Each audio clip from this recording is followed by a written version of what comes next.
আজ আপনাদের সঙ্গে একটা ব্যক্তিগত অভিজ্ঞতা শেয়ার করতে চাই। সময়টা ছিল 2000 সালের দিককার।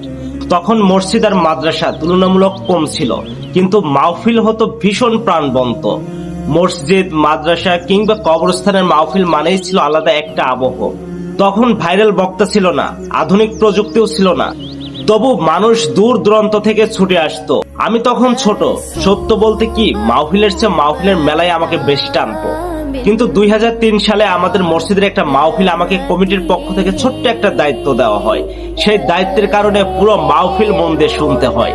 সেখান থেকে আসলে মাহফিল বোঝা শুরু। অনেকদিন পর পাশের এলাকায় আরেকটি মাহফিল শুনলাম। তখন প্রথম টের পেলাম কোথাও যেন আগের সেই অনুভূতিটা নেই।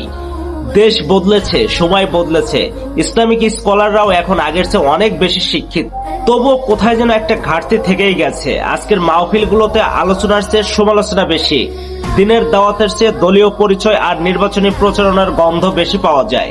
মাহফিল যেন অনেক সময় নসিহতের জায়গা না হয়ে যায় বক্তব্যের মঞ্চ।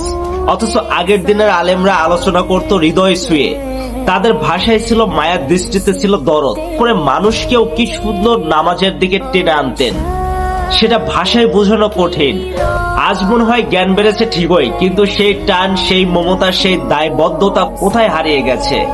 এই জায়গাটায় আমাদের নতুন করে ভাবা দরকার। ধন্যবাদ সবাইকে। আসসালামু আলাইকুম।